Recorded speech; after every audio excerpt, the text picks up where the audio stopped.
first there was the collapse of civilization, anarchy, genocide, starvation.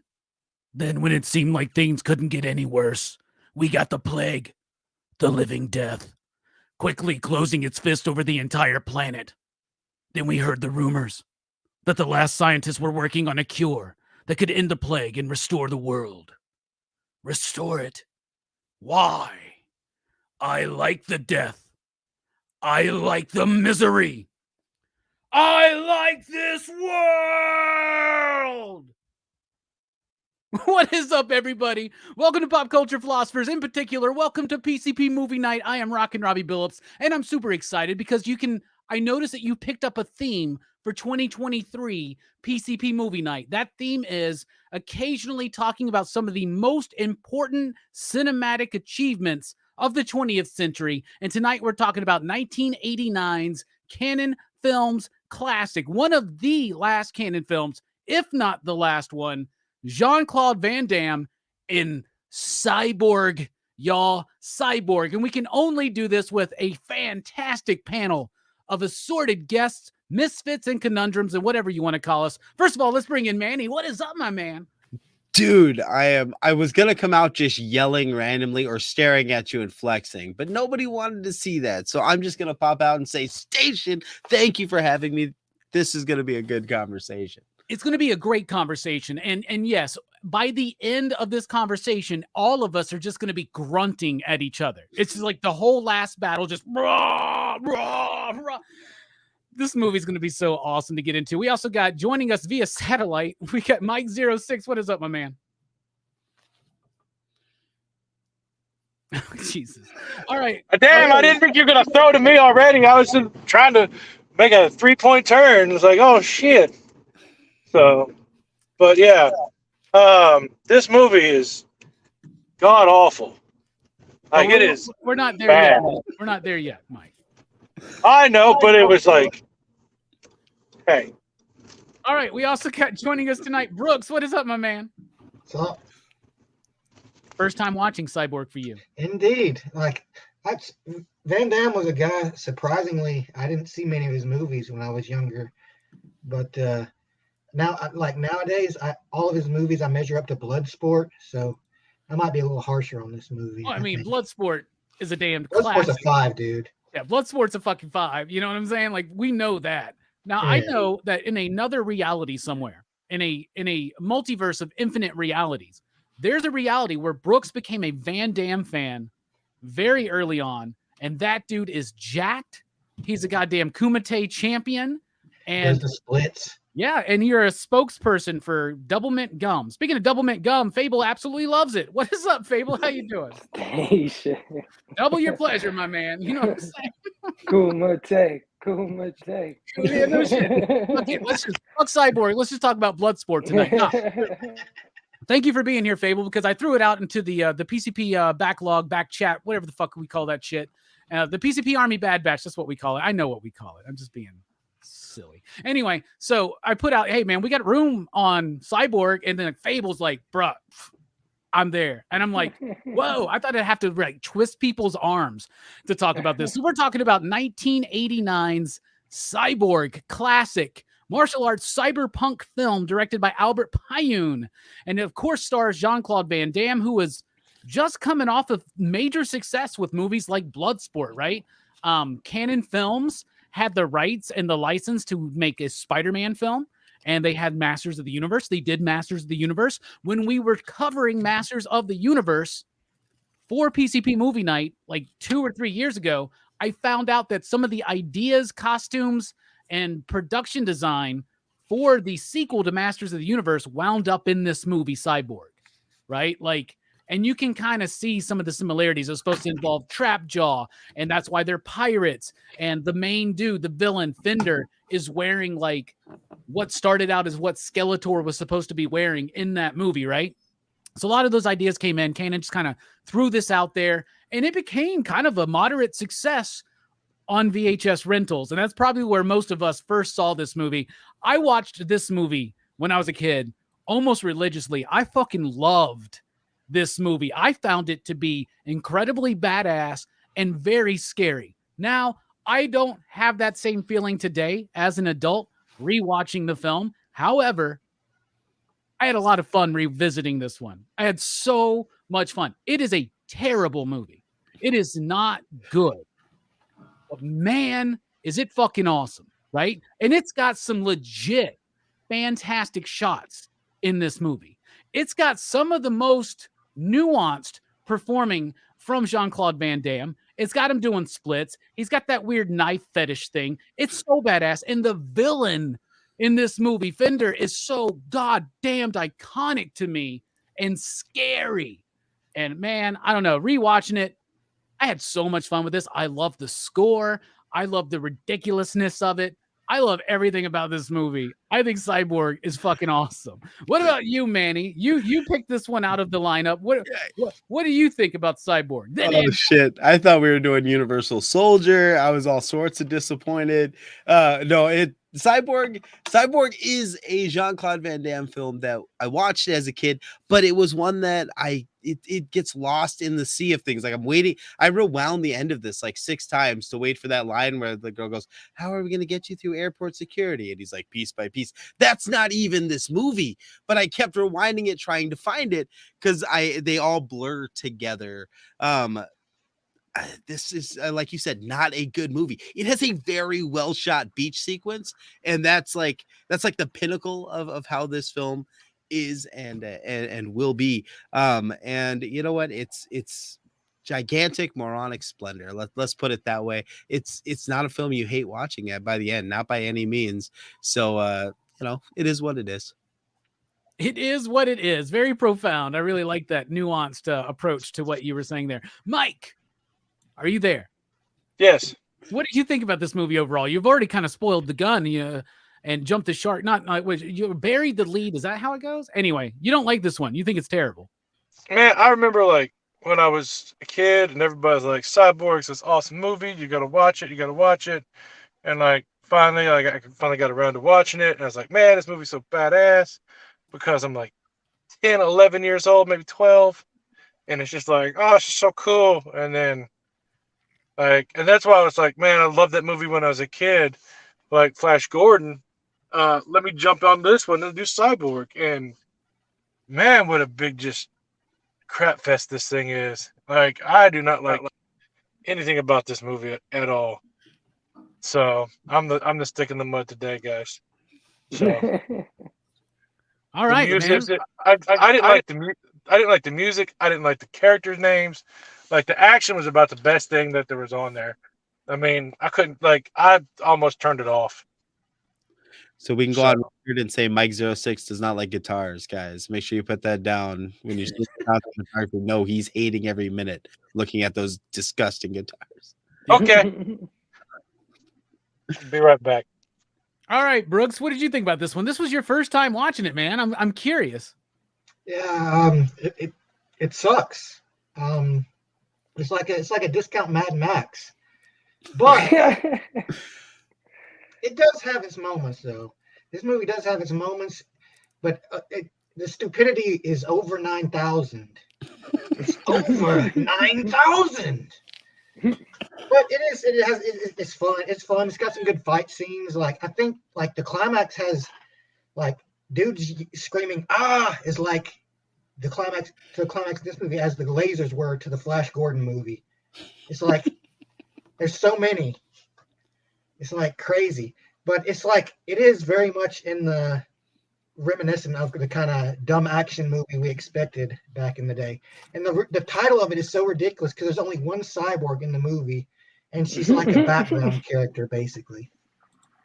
Yeah, no, the whole movie you're like, where are the fucking cyborgs? Like, what the fuck? Like so this lady, she's the cyborg.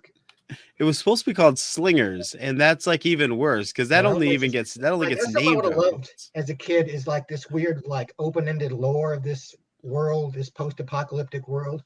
Like, oh, there's like slingers and pirates and shit. It's like the kind of thing as a kid you would like make headcanon for.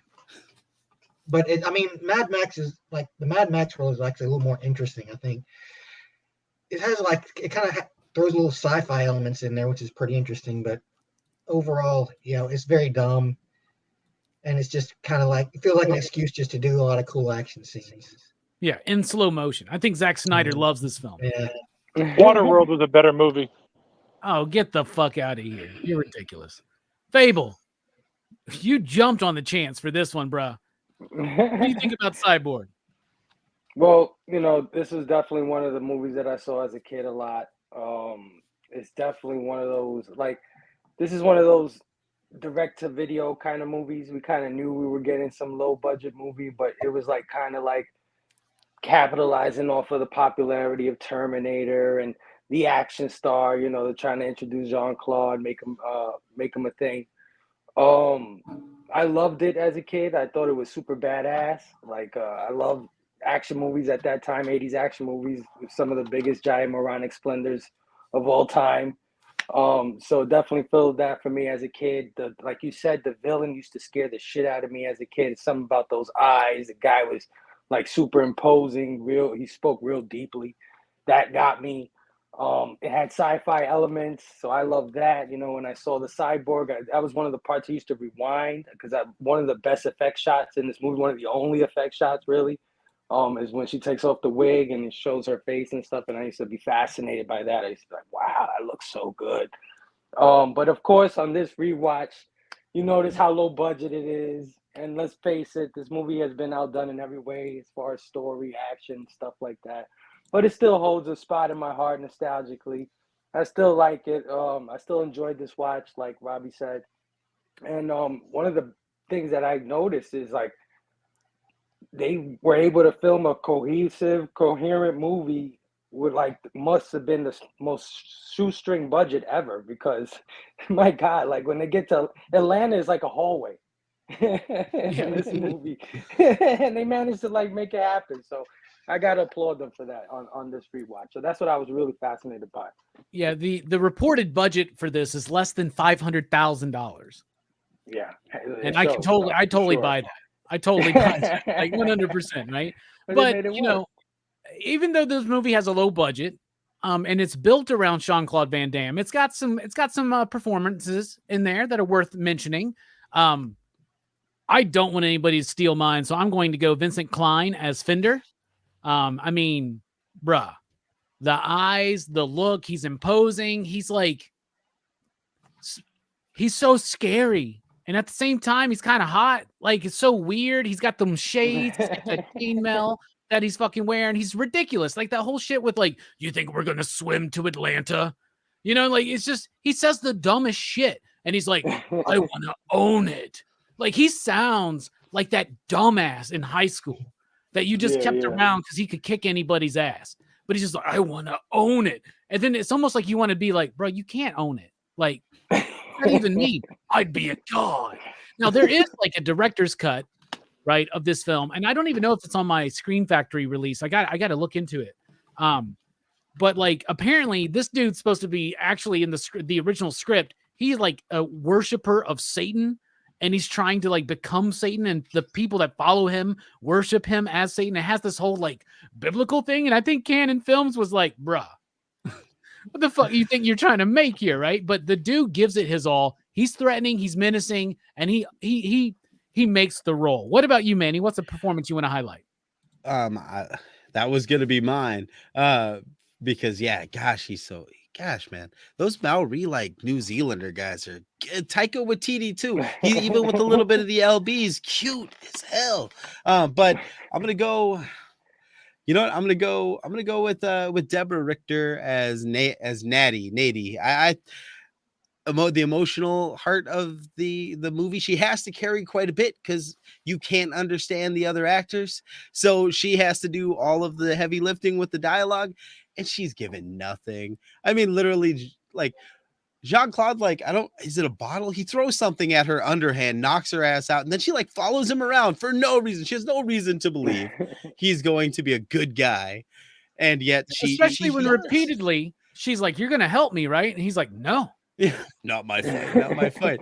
But to piggyback on what you said, Vincent Klein, what's crazy is I watched an interview with Sheldon Litcher, the guy that wrote Bloodsport and frequent collaborator with Jean-Claude Van Damme.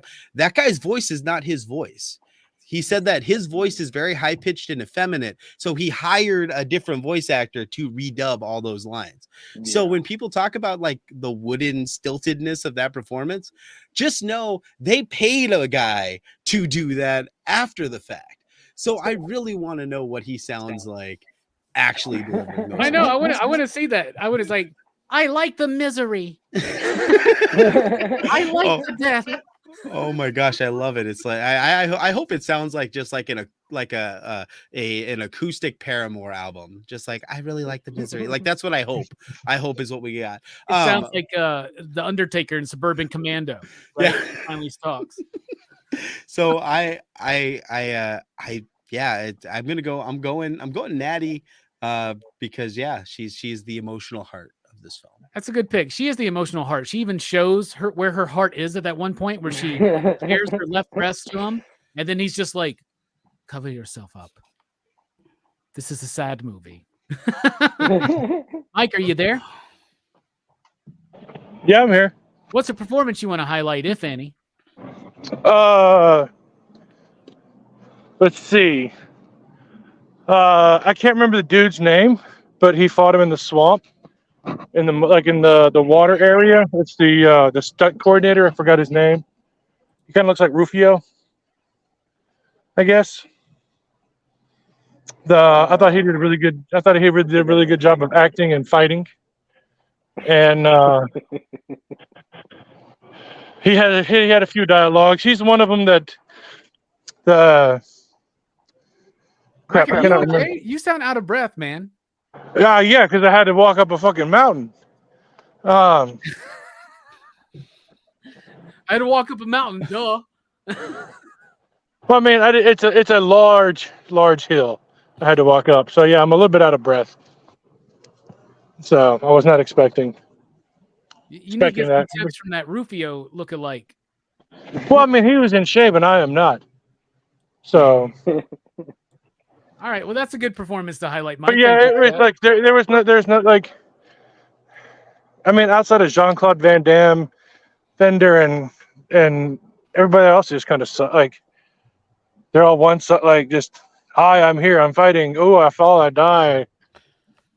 Or they're playing multiple. Or you got characters playing multiple characters, or actors playing multiple characters. There's like 4 stuntmen that they just keep reusing in the film for sure. So and then like there's the one guy like that he talks to that's like, I thought you had a good life. Like he's like 5 different characters in the whole entire film. He's the Walt Flanagan of Cyborg. True. That beautiful long-haired man that you're referring to, Mike, is Blaze Long? Blaze. His name is Blaze. Blaze, Baise Loong. Okay. In real life or in the movie? In real life, his name Oh, in wow. the film. Was he an American Gladiator? He is a martial arts instructor and stuntman and consultant for the film Cyborg. So that is his is that he was the martial arts consultant. His character's name was Furman Vux. Oh, because he's the one that's named after the amplifier. They should have just used Blaze. Yeah, right. No, they had to make that. They had to make it one of the. It had to be a musical instrument of some sort, so they got an amplifier in there and called him Vox. In the film Slingers, the original, from what I've heard, is that he wanted it to be a rock opera, so like the actual score for this film is like real heavy metal and like all tied to the film. So that's part of the guitar thing.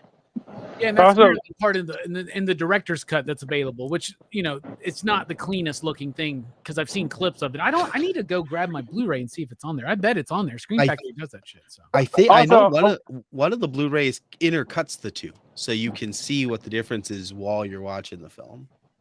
One of the things too is that part of the Amazing Spider-Man script is actually in the canon Spider-Man movie is actually in this movie also.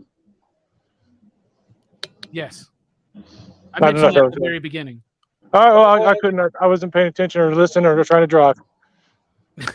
Trying to climb a mountain, right? Yep, a large hill. Wait, Blaze Loin, you said, Manny, right? Yep. Blaze Loin. Blaze Loin, exactly. Not to be confused with Praised Loin. However, Jelani has a really dope group on Facebook where we share recipes. Go check out the Praised Loin on there. Speaking of Blaze Loin, Brooks, what's the performance you want to highlight? Well, I mean, the villain is the best part of this movie, no doubt. But I knew like there's no chance that somebody wouldn't take him already. So I choose his henchmen, like all of them, like because like none of them are actual characters, but together they're kind of like an extension of the villain in a way. They feel like just like like extensions of himself, almost like puppets. Like they don't really do anything until the main dude, Fender, I guess. Until he says to do something. Like otherwise, they're usually just like either standing around being missed or like walking in lockstep with him. Like I love the music video style scenes with him and his henchmen just walking. It's like so cool, dude. It's like it feels like he's a dance villain. off any second, right? The gang is part of the villain in a way, I guess. Yeah, they had to practice that shit too. He's like, this is how we're gonna walk. This is how we're gonna walk as we're pirating. A pirate who doesn't like water. So you think we're gonna swim to Atlanta? And my favorite thing about the movie, the way Van Damme says Atlanta. Like and straight up that scene when they finally get there, it looks like they pulled that for like Walking Dead, like that shot, when you're coming in to the skyline and it's like decrepit looking matte painting and whatnot. What about you, Fable? What's a performance you want to highlight? I highlight the cyborg, man. The lady who played the cyborg. She's like the saddest cyborg in the post-apocalypse you've ever seen. and highlight her especially because she kept it like 100% real. After Van Damme risks his life for seemingly no reason to go after this robot, she tells him, "You're not strong enough. I'm not going with you." And I was like, "Fuck you, robot!" When she told him that. So, she straight up did. She was like, "Nope, no, thank you." You actually got this all figured out. You walked all the way down from New York for no reason. Here's another thing: they're walking because it starts in New York. They're walking to Atlanta. These motherfuckers are on a ship on the ocean, and they get there at the same fucking time. Van Damme beats them by a little bit because he straight Rambo's the set for a little bit. What is that? Like, what the fuck? Like, what shortcut does Van Damme? Atlanta. What is he? Nobody said use my teleportation device. Yeah, right. Nobody said Van Damme, which is interesting to me. What's best about that too is like not only did he beat them walking, he uncrucifies himself and still beats them walking. That's still one of my favorite. That's one of my favorite bits in the whole goddamn movie is the crucifixion. Now, so Van Damme had done Bloodsport, and after that he had bulked up, right? And then they put him in costume, and he's like, "What you doing?" Like he bulked up, and he was like, "Bruh." So he intentionally asked them to extend the crucifixion sequence, and he explicitly wanted no shirt for the final fight scenes. Just so he could and if you look, he's way buffier than he is in Bloodsport, which I love. So style and structure. This movie, the worst part of this movie is the editing. The editing is atrocious. 100%. In this, it's terrible. The way they're cutting it isn't quite working, and it doesn't, and it throws it off. But it also gives it this kind of bit of an uneasy charm about it, right? Like it feels. It feels like an algorithm cut this fucking movie together. You know what I'm saying? Like I don't know. Like Max Headroom's the goddamn editor or some shit, right?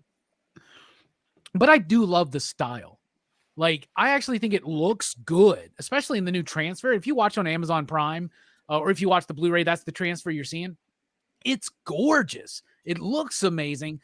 Every shot is fascinating to me. Right? Like Brooks was talking about with the slow motion walking, you telling me Tarantino didn't watch this shit and be like, we got to put this in Reservoir Dogs. You know what I'm saying? Like it's got a style that I love. The structure, it's terrible. And it's a terribly written fucking movie. It is. And apparently it was rewritten in post. But I still like it. So I think it's got a lot of style. I think it's got a lot of charm. And I think it actually is one of those movies where it being so cheaply done and so poorly done really actually elevates it a little bit. So what about you, man? Style and structure, what do you think? Style and structure, like you said, the editing is terrible. Which is again all the more surprising that Van Damme and Sheldon, whatever, had to go and re-edit the film like right before its release because it was unwatchable beforehand. So it's crazy to me that like they were able to take what was already an unwatchable film and create a cult classic, and it's still the weakest part is the edit. It's shot really well. I like that Philip Waters, like the only person that ever lets him be the DP. He works all the time running cameras. The only person that ever lets him be the DP on a film is Albert Pune. And like is something kind of freeing about that. You know what I mean? It's like he goes and he's doing like crazy low shots and he's not framing all the action, you know, in a traditional way, especially in that, like I said, that beach scene is to me just, it's so much fun to watch. If that was just a short film in a vacuum by itself, it's so good. If it ended just at the crucifixion and all we saw was that fight, it's desperate. I was about to be like, which beach scene we talking about, the crucifixion or where the right when he gets out, when he gets out of the sewer, right? Once you get out of all the cliched shit and it's just Van Damme fighting. I mean, they're still wearing Mad Max costumes, but other than that, they're all fighting, and it's desperate. It's desperate, and he's filming all these. There's all these dirty singles, you know what I mean? Where it's like the just part of someone's leg in the frame, and you're seeing Van Damme fighting all these people. Like there's just something very well done about that, and I think that that's part of the freedom of your friend letting you run, you know, roughshod on his film. You do what you want to do. I don't think Albert Pune, like in any way, shape, or form, expects to be a commercial success. If you look at his filmography, that's not it. Dude's like, if Ice-T calls him on a Saturday, he's gonna make that movie no matter what the fucking movie is. Like he does it. Like this guy's not interested in being successful. So there's a freedom to be artistic in that. And I think that's really, really cool. Yeah, the lighting in the film is fucking phenomenal for me, man. Like there are moments where I'm like, this is gorgeous. And like Van Damme being all shiny, right? Yeah. And then like the blue light, right? And shit like that. Like so fucking cool. One of my favorite bits is when they're going through the sewer and he's doing the splits in the tunnel and he drops like that's so that's this like music video shit. Oh like, man, Michael especially Jackson would have called him back then, being like, "I need somebody to do a video, man." That guy does a lot of like comedy stuff. Philip Waters, he operates cameras like on a lot of like concert videos and like comedy specials and stuff like that. But that scene, you said music video, I thought the same thing, and especially since the guy he kills when he's doing the splits looks like a roided out Michael Bolton. Like it works so fucking perfectly. But I love the way that as you move through the film too, there are definite like very specific it's not so much color choices because the color isn't so much the thing, is just like aesthetically there it goes from being you know, them in like what could be a back alley of New York to be in this like what is most definitely a Mortal Kombat fucking level at the end, right? Like it goes from surreal to biblical to very fucking surreal. Like it's a very interesting journey visually that they take us through. And yeah, it's a very well made, low budget schlocky film. You know, knowing in the original script that Fender was like obsessed with the idea of worshiping Satan and becoming the incarnation of Satan, that crucifixion scene doesn't feel so random. Like what pirates and the crucifixion, like what are we doing here? And dude, it takes a long time. And does it bother anybody? Another weird thing structurally is where we see the same flashback sometimes. At one point, I thought that my fucking disc had fucked up and like had like went back like 40 minutes or something like that, right? So I thought that was pretty interesting. Mike, are you there? The barbed wire. Yeah, that was the scene that I showed you in the office at the shop. Was that scene of where like that one dude is like, hold on, we got to move the curtain back so this dude can get his close up. It's the after sex scene with his wife. when Fender and them kidnapped him. It just pans up and they're all just staring at him. And Mike's right. Like they move the curtain over so this one guy can be like, "What's going on?" I want Look at my face in this close up. So what do you think about the style and structure, Mike? I don't think you think highly of it. Is there any structure? I mean, it has a big middle and an end. That's more than I can say for some movies like Bloodsucking Freaks or Burial Ground. True. I mean, that's why. I mean, I'm not giving this movie a 0 or a 0.5. So I mean, because there's more to it than that. I don't know. I like the costume design and all the backdrop work that they did of making like a lot of it's painted matte painted, but it's still like it's kind of like they worded that warehouse that they fought in, where they all kind of came down off like the ropes and whatnot, like the first fight scene. When they get to Atlanta, you know what I'm talking about? Yeah, Yeah. for sure. Yeah. So like it's very, very basic, but it's still that's a lot to. I guess it's also the choreograph, like all that part of it. So it's one of those. Like, I mean, it looked cool. So, but that's about it. All right. I don't know. I'm just still about this movie. So I didn't really pay attention to like. I just noticed the bad acting, like some of the bad effects, the bad shooting, the bad music. So that's all. All right, Brooks, what about you? What do you think about the style and structure of the film? Well, I mean, I like the style that they're going for, but like the structure wise, it's a mess. Like there's so much like, not explained. Like there's whole like plot points that are basically almost dropped. Like the whole virus thing. Like this, apparently there's this huge, big virus that's like, wiping out humanity or whatever. And this cyborg has the cure or whatever in their memory banks.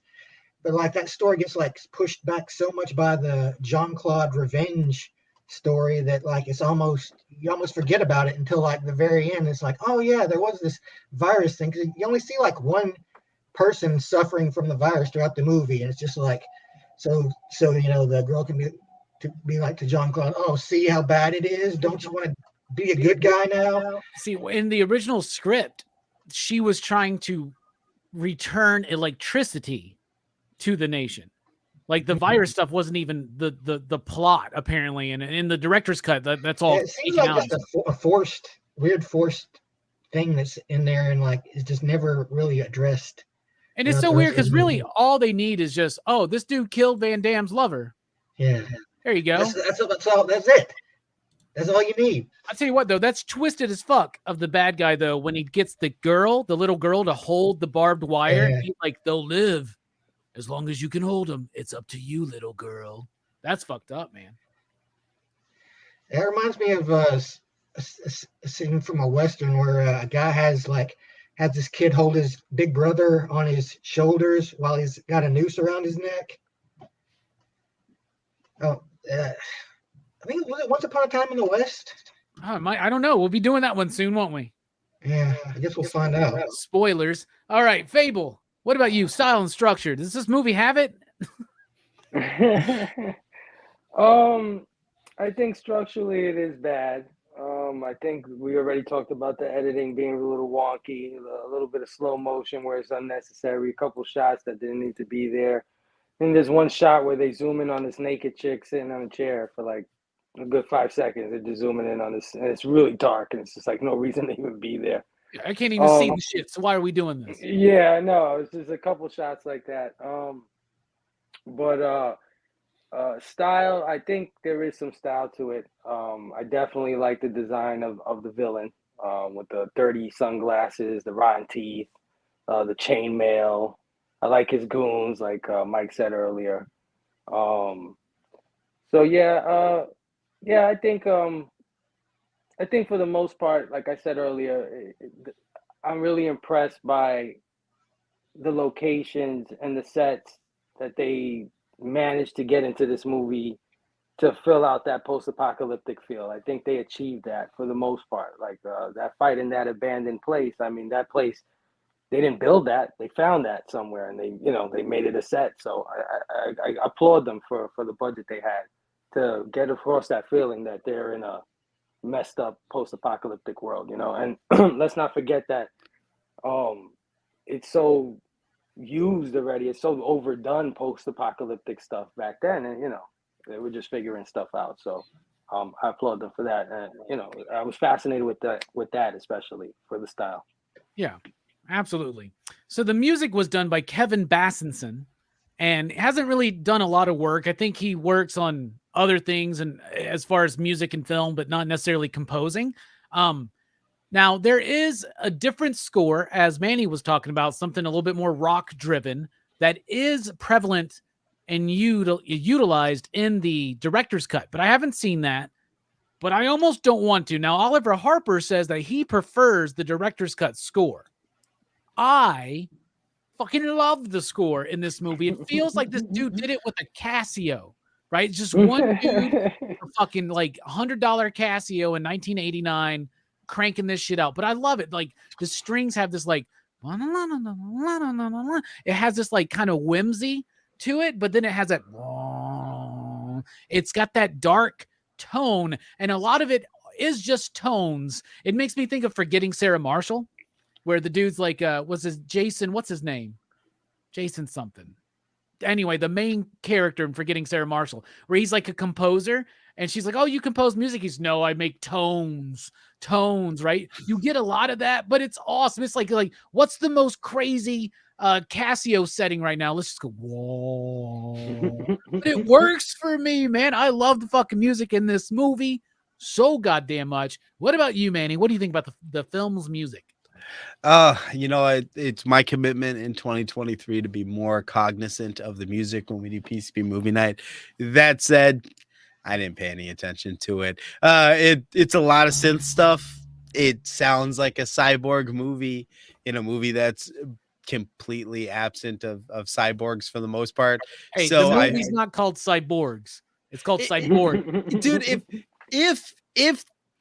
if Albert would have written this, had a little bit more time than just having to write it on a plane, I feel like the Slingers would have been cyborgs, and we would have had a little bit more to it. But that's the twist at the end. Is that Gibbs is a fucking cyborg. He's the one with the information. He doesn't even realize it. Think about how much more coherent of a film this would have been if the cyborg was a regular person, the Slingers were cyborgs, and it was just Fender.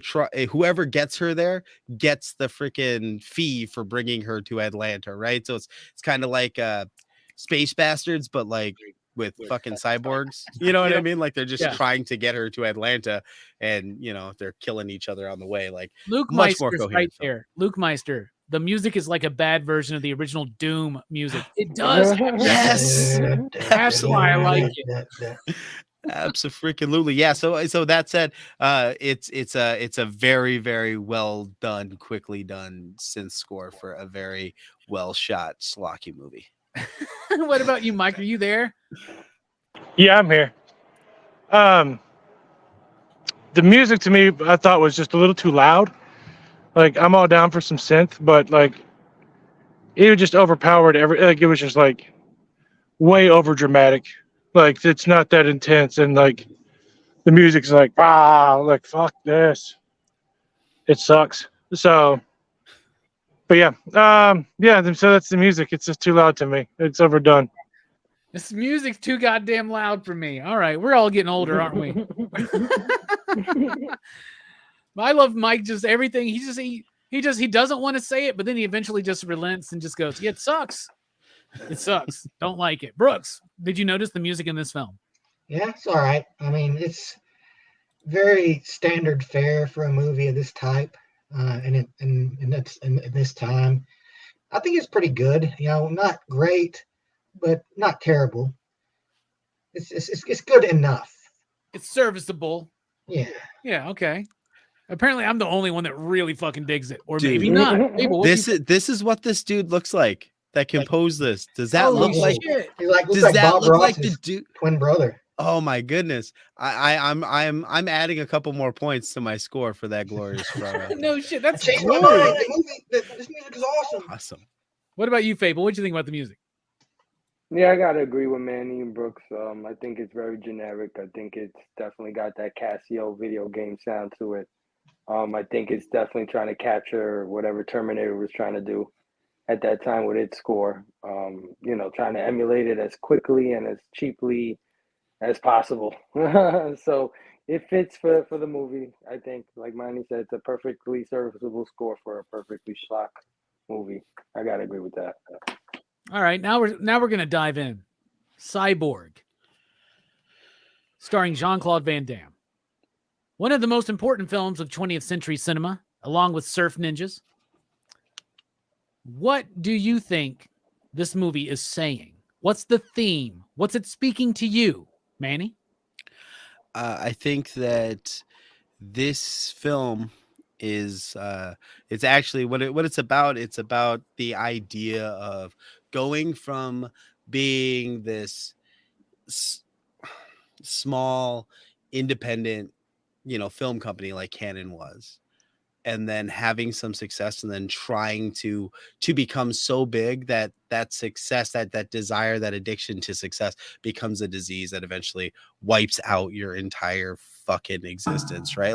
Like they tried to be Superman. They tried to get fucking Spider-Man. Ken had no business making Spider-Man, right? And they tried, and they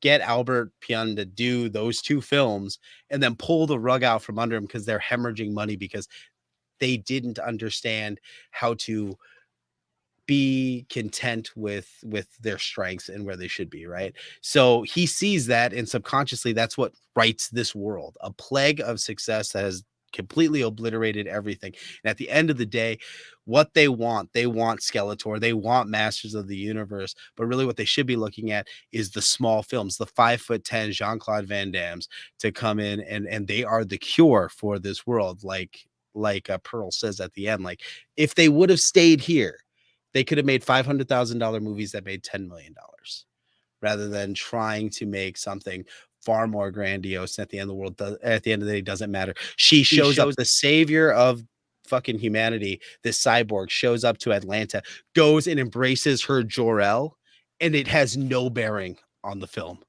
The actual important thing walks out the fucking door at the end.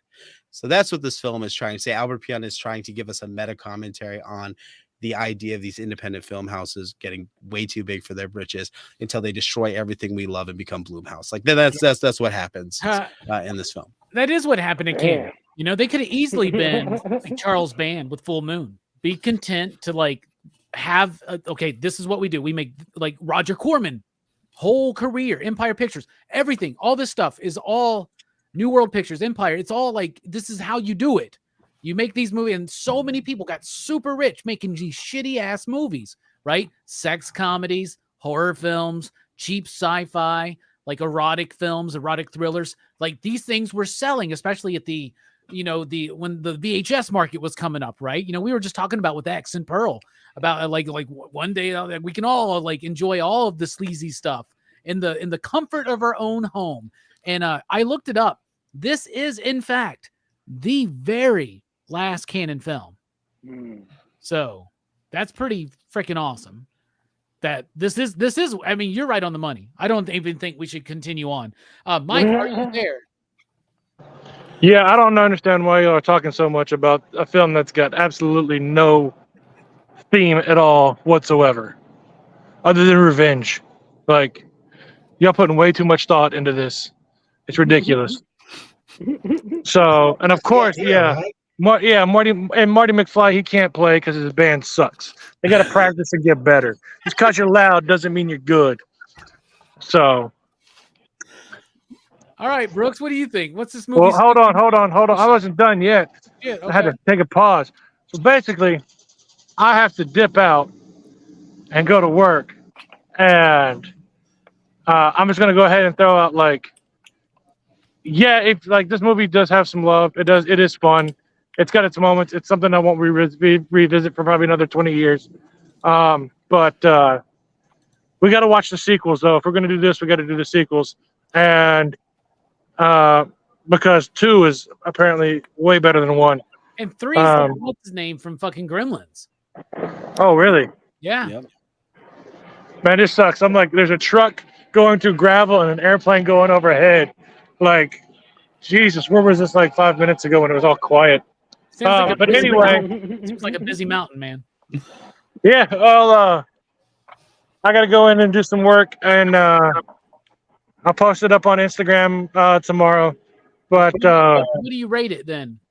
my rating is a 2. Okay. Well, good luck, So- Mike, at the on the airport on the mountain with the gravel road. Yep. Station, Mike. Hey, at least I'm not having to watch Cyborg. So, No, you already had to do that. yeah, no, that was the rough part. All right. All right, y'all have fun. See you, buddy. See you. He just muted himself. Are you not going to leave, Mike? All right. I just removed him. All right. We can always count on Mike to keep it lively here and professional on PCP Movie Night. Brooks, what's this movie speaking to you? I think this movie is like on the nature of karma, like how even though like the world has moved on, as you might say, you know, there's still this idea of justice and like, you know, getting their comeuppance. Like this Fender dude, he's so bad. He just goes around, he does whatever he wants. He's too strong. Nobody can deal with him. But he basically creates his own end by like fucking this dude over. And like, you know, it's like it's time for his comeuppance now. And like, I mean, to his credit, he mans up and he faces it head on. But, you know, in the end, there's no escaping. Life's a never-ending wheel and so on. Oh, yeah. You know, Mike would say you're fucking stupid for thinking too much about this movie. He doesn't know anything. I think this really pissed. Like, the one movie to break fucking Mike is Cyborg. It's like with Jelani, it was fucking Fast and Furious. He was like, I'm done. I can't do this. But with Mike, it's Cyborg. Oh, have you seen the Fast 10 trailers? Yeah, bruh. Not looking good. Not as impressive as Fast 9, to be honest. Fast 9 might be the worst of the franchise. Let's be Yeah, honest. but the trailers were awesome, though. I don't know, 8 or Tarzan? 9. At least in 9, they go to space, and that's ridiculous. Yeah. 8's pretty bad, y'all. Yeah. At least we get Han in 9. But we had Han and all of the good ones too. Like, That's true. And Tokyo Drift is. We might have to redo that Fast franchise review because, like, I think Tokyo Drift keeps sliding up in my scale. Anyway, what about you, Fable? What's this movie speaking to you? I think this movie is starting to talk about having some decency, compassion, stuff like that. Because at the end, like you guys said, when they get to Atlanta, you know, they're so fixated on the cure being the thing that'll fix their society, but it's actually Jean-Claude Van Damme attitude towards everything that is what the world really needs. It's some compassion. Because I could understand it is a revenge tale, but at the same time, it's not. It's him trying to prevent these guys from doing what they've done to countless of people. He doesn't want to see another woman, you know, die, or another child die, another person die. So he's trying to get his revenge for sure. And it just shows also that, like, having that much compassion, that gang couldn't stop him. He killed all of them. You really think about it, he killed the entire gang. Like, so, you know, just on will alone and trying to do the right thing. So that's what I think the movie's trying to say. Yeah.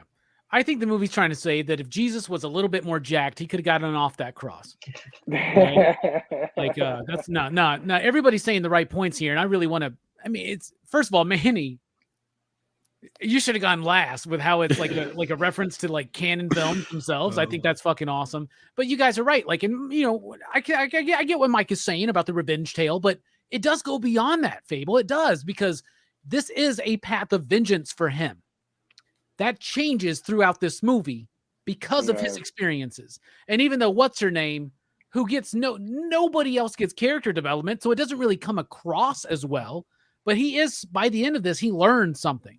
He's doing this for the right reason. And like the moment where she goes, does it ever get easier? And he's like, what do you mean? Like killing people. Does it ever get easier killing people? And he just goes, I didn't make the world the way it is.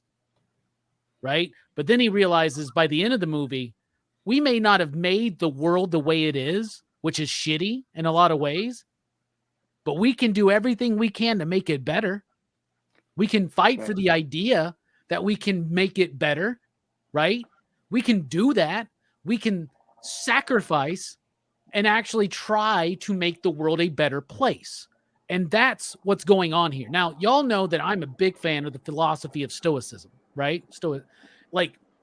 I think that is something that gives me very much comfort. Meditations by Marcus Aurelius is like the Bible for Stoicism. But what I love about this movie is that Jean-Claude Van Damme's character of Gibson, Pearl, Fender, Vox. I mean, it's ridiculous, right? But like, his character is very stoic, and I don't mean that in just a quiet way. Like, he is like, I didn't make the world this way. I have to deal with it as it is. Like, I can't get wrapped up in idealism. Well, I have that conflict inside of me. How can I maintain this stoic philosophy, and how can I also maintain an idealist philosophy? It seems like they contradict each other, but they don't, because why am I saying this word wrong? Anyway, the philosophy of the Stoics, it falls and crumbles without compassion, right? And that's what you have to have. You can get burdened by the weight of the world, right? But we cannot just, there's a lot of benefit in looking at reality as the way it is. Like Manny said about this movie in general, it is what it is. But at the same time, that idea, that mindset without compassion, without the drive to try to be better, falls flat. Like, there's no point. There's no even point. Yeah. Then you just fucking just give up. Just give up and just eat Cheetos. And so many people do that, but Jean-Claude Van Damme's not going to do that. And I'll tell you what, man, Right. Van Damme is so goddamn sexy to me in this fucking film, right? I wanted to rub my fucking hands all over every lump on his body. He wanted to be one of his grease up boys. I did, man. I was like, who's greasing him up? You remember that Wayne's World shit? Remember, they're like, you wants to come and grease us up. But no, I was like, man, I need to get back to the gym. I was like, I think I'm going to watch Cyborg every day in the gym and see what happens. Everybody in the gym's like, oh, here comes Robbie. He's going to put on Cyborg again. Yep, he's going to put on Cyborg. He's going to put in these fucking pale blue fucking contact lenses. When I found out that Fender's eyes were not real, I lost a lot of magic in this film, to be honest with you. Those were contact lenses, whatever. Yeah, we do have some nudity in Cyborg. This is probably why Jelani gives it a 3.5. It probably would have been a 3 without some nudity, but Jelani wanted us to know that he gave it a 3.5. So we got a 2 from Mike and a 3.5 from Jelani. You out there in the chat, what do you give Cyborg out of 5, you digs? Manny, why don't you kick us off? All right, I'm gonna go with a solid 3. Solid 3, you digs, for Cyborg. Based purely on what I'm reading into it. Like, I have no idea if that's what's intended. But there's a certain point when I'm watching films where I've let go of reality and I'm just going with what I think the film's trying to say. Also, because I spent a lot of time today in my own headcanon rewriting Cyborg to make sense. And that version is fucking really good. So like it's lifting up this one. So I'm gonna go 3, you digs. It's got some really, really fun stuff. And there's, like I said, something really freeing about filmmakers that aren't tied down to what they're trying to achieve monetarily and are just having fun with creating. So. Yeah. Whenever a studio is collapsing, like literally burning in flames, right? It wasn't literally burning in flames. Actually, yeah, because there's a lot of fire in this movie. Anyway, as a studio is collapsing, you get to make a little bit more. I mean, but they had so much, like you said, the rug thrown out from under them and whatnot. 3 is very respectable. Yeah, in my opinion. What about you, Brooks? What do you give Cyborg? I'd give it a 2.5. It's pretty bad, but I mean, as far as dumb action movies, you could do a whole lot worse than this one. And it has Van Damme, and it has a few decent scenes, but it just feels like a mess. Like, it was it feels like it was kind of just patchwork together from like whatever they had at the time. But even despite all that, it is a mildly entertaining movie. I would probably feel like watching this again down the road, I think. Oh, for sure. When you watch it though, is it not interesting being like, I want to know what that Masters of the Universe sequel would have looked like? Right? They did a crossover, He-Man meets Van Damme. Oh, that could have been cool. There would have been no Van Damme, but they did recast He-Man because Canon basically blamed Dolph Lundgren for the failure of the Masters of the Universe movie. They didn't blame it on the fact that they like fucking ran out of money because they lied to Mattel about co-funding it, and like they used Mattel's money. The first 10 minutes of that movie is pretty badass. It makes you really think you're gonna see something epic. Because I just watched it on YouTube for like the first 20 minutes, and I'm like, this is pretty awesome though. Dude, I love that goddamn movie. I fucking love the Motu movie, man. I remember being a kid being like, I'm confused. Why they're on Earth so much? Why is Lieutenant Paris here? Yeah. No, I didn't know when they he was get there, when they get there, it slows down a whole bunch. But here's the crazy thing, Fable, and I hope you go back and finish Motu. But think about this: Motu is a New Gods adaptation. It's less Masters of the Universe, and that movie is more the New Gods. And He-Man is like Orion, right? And Skeletor's Darkseid. Like, I'm not even bullshitting, right? Right, Brooks? The cosmic key is the mother box. Ah, okay, the key. Okay. That's a little more Kirby than Motu. Right? It's more like that Motu movie is influenced more by Jack Kirby than the entirety of the MCU.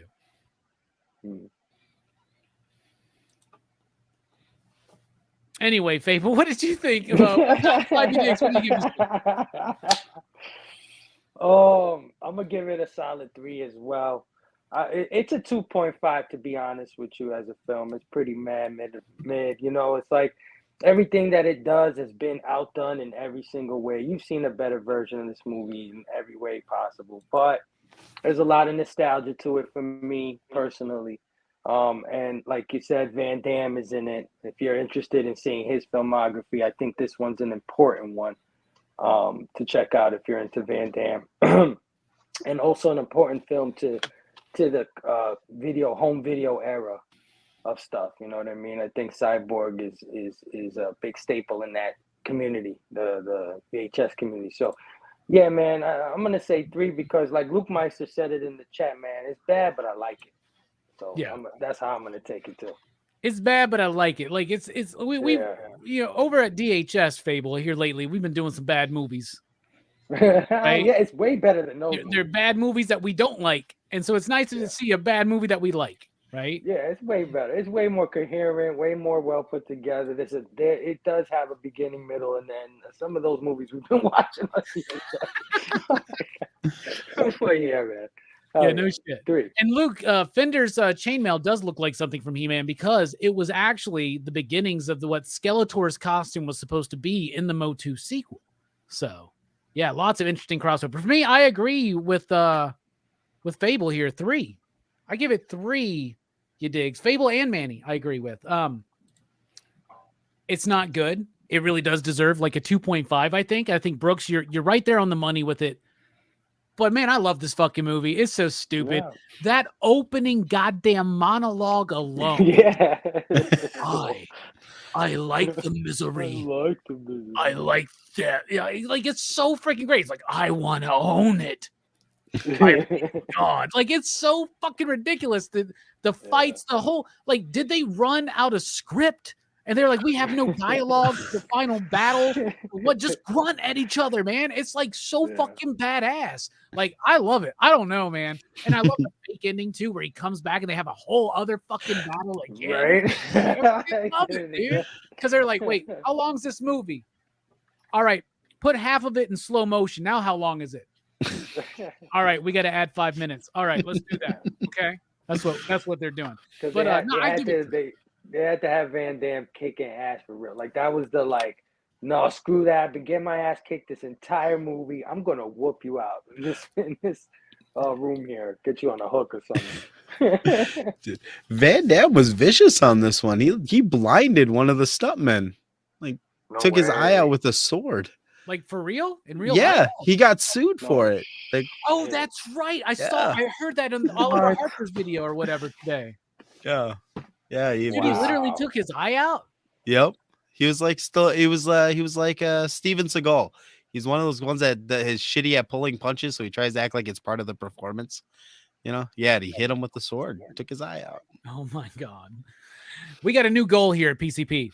We have always wanted to have a conversation with Todd McFarlane, Rob Liefeld, Grant Morrison, Timothy Dalton, Jean-Claude Van Damme. Can we make that happen, PCP Army? Come on, I need everybody to get together and let's get Jean-Claude on this show to talk about his legendary career. And trust me, this is not the end of Jean-Claude Van Damme on this channel. We've already done Bloodsport. We've already done Street Fighter. We've done Cyborg. You know, Time Cop is only a matter of time away, right? Anyway. I love freaking Time Cop. I think that's my favorite personal Van Damme is Time Cop. I love that. Don't think that we ain't gonna that we're sleeping on Double Team either, okay? Oh, I love Double. Yeah, I love that one too. Is it Double Team or Double Take? I don't remember. Double something. It's or Double yeah, Impact. Double Impact. That's how And much I love Quest. it. I forgot the name to it. We gotta do the Quest as well. The whole reason why him and Frank Dukes like had to go to court was anyway. There's lots of the most interesting thing about Jean-Claude Van Damme's career is all the shit in the background, putting out stuntmen's eyes, getting in fucking legal battles with like the dude who fucking came up with the bullshit story of Kumite, right? Like He was the inspiration for Johnny Cage too, wasn't he? Oh yeah. yeah, He was going to be Johnny Cage. he should have been Johnny Cage. God damn it! And He said no, but now he's like actively campaigning for it. Like Oh, he wants to do he, it. can, now. he should be Johnny Cage's agent or something when they do the new one, right? So where was I gonna go with that? Where was I gonna go? Where was I gonna go? Where was I gonna go? Where was I gonna go? Oh my God, Jean-Claude Van Damme. Blah blah blah blah blah blah blah blah. Doesn't matter. So 3 from me, Manny and Fable. 3.5 from Jelani. Jelani likes this movie. He was Apparently. positive. Okay. 2.5 from Brooks and a 2 from Mike. That's a PCP average of 2.69, dudes. There you go. Surprising. Yeah, surprising how that math works always in our. Is it Double Team? I thought it was. We just decided it was Double No, Impact. it's Double Impact. It is Double Impact. I don't know. I just said that. I didn't look it up yet. I'm trying to. I'm on jcvd.com. I'm just gonna use the Pop Culture Philosophers at Gmail email, but I'm sending them a request. You didn't To do see if Universal we can either, get right? them on You didn't there. do Soldier, right? Did you? No, we haven't done Universal Soldier yet. Yeah, Double Impact is the Jean-Claude Van. What's the movie with him and Dennis Rodman? Oh. That was Double Team, right? He That did might not have do been 2 Double movies Team. with double in the fucking title. He might have because he wrote Double He might Impact, have. so he like might Yeah. be like totally into fucking doubling up, you know. Yeah, Double Yeah. Team. Oh my God. Wait, so there are 2 Don't- teams in that movie? Yeah. Like 2 teams? Like, and Mickey Rourke's in that one? Bruh. When's Jean-Claude Van Damme Sold. on? That's what I want to know. I feel like Double Impact was definitely inspired by Double Dragon, the video game, for some reason. I don't know why, but I Double just Impact's the one with associate his it so much. twin, right? Yeah. Where he Yeah, plays he two plays roles? himself. Yeah. Yeah. I remember what I was going to say now. JCVD, that movie. If you've never seen that movie where he plays himself and like he's at a bank and like there's a bank robbery and everybody looks to him and he's like, I'm just an actor. But he has to actually become the Van Damme to like stop this bank heist. It's fucking an awesome movie. And like it's probably very personal for him, actually, if I had to guess. We'll ask him when we get him on the show. Working All right. on it. Yeah, thank you. You're working on it right now. You figuring out who his agent is? That's it. Just call Brandon. I'm sure he sold him a fucking car or some shit. Oh, what the Oh. hell did I do? You're sharing some screen. I am. I can't do it. Well, anyway, it's right here. It's right here. It's I'm like on the Infinite JCVD. Corridor. You're doing like a media request for JC? Yeah. Yeah. Yes. Yeah. You can do it, Dude, man. I had legitimately asked for the right. There's a Captain Planet website, like the people that run his foundation, and I asked to find out who we have to speak to about acquiring the rights for a comic book, and then they sent me to CBS, and CBS said that they don't handle licensing for comic books. So now I'm kind of hit a wall. So hopefully Nick is better at that. Yeah, I got to ask Nick where he's at with that right now, because today we pitched a whole other idea to him today, which was like a young adult like section for Dynamite, doing like small graphic novels like aimed at like young adults, you know, and like middle grade, like middle school grade, of like Red Sonja and Vampirella and things like that would be toned down and sex and violence, but still be badass. And anyway, a sudden death. Oh my goodness. All right. We're moving on. What do we got? Powers Booth is so good in sudden death. Powers Booth. Yeah. Okay. We got it. Okay. Saturday night, Dylan's Horror Show. We're talking about Two Evil Eyes. Great movie. Two Edgar Allan Poe stories. One adapted by George A. Romero, one by Dario Argento. Speaking of Dario Argento, we are off for PCP Movie Night next Monday. However, in 2 weeks, we're going to be underway with March Madness 2023, and our first movie here at PCP is going to be Dario Argento's Tenebrae. Very excited for that. And also this week on Go Figure Reviews, they're going to be talking about the Super 7 Mumra Ultimate figures, right? And we're also, they're going to be talking about the Sailor Moon SH Figure Arts figures, and I think I see Brooks's influence on that. Which one, though? Sailor Moon, I'm sure. Man, I hope it's Sailor Moon, because that's who we put in the front of the thumbnail. Yeah, no shit. Did you put my face doing the thumbs up? I wish. I don't have any good pictures of you. You guys should have Mike go and take a bunch of headshots, because I we need some more pictures of Brooks for sure. I need some. Brooks is like the Bigfoot. There's like one fuzzy video of him like walking across. He's just walking through the woods. Yeah, randomly. Just looks at him. He's like, ah. Anyway. Manny, thank you for joining us, man. Final thoughts. You know what? Yeah, this has been a great film. Thanks for having me. If you've been watching me for an hour, that's way too much, Manny. So go check out Big Herm Collectibles. He hasn't had a ton of new stuff out lately, but his last amazing collected edition show was phenomenal. So go check that out, and go check out the back catalog. Really great deep dives into the Spawn Compendium and different Spider-Man runs. Definitely, if you don't like my 30-second reviews, go watch his reviews, because he's going to break some shit down that's going to be awesome. So go check out Big Herm Collectibles. Nice. Brooks, thank you for joining us. Final thoughts? Oh, yeah. I plug, of course, I like to plug the Super 7 Mumra, that figure looks really dope. I've seen it. And I can't wait to take it out of the box. And those, of course, I've actually contributed this time, something that I got for a change. So check it out. It's at Go Figure Reviews, I believe. Yeah, can we get a mod to throw it out there in the chat? That'd be awesome. Fable, thank you for being here. Final thoughts? Yeah, thanks for having me. I always enjoy doing these movies with you guys. And check out everybody in the PCP Army, PCP crew. Go to Facebook, join the PCP Facebook group. Yeah, man. Always a good time. Station. Yeah, sure is. And yeah, we got those great shows coming up, like we were talking about. Dylan's Horror Show on Saturday. We're off next week for PCP Movie Night, but March Madness, our first effort here at PCP Movie Night, is going to be Tenebrae. But right before that, Dylan is talking about Clown. I hope that movie doesn't fucking suck.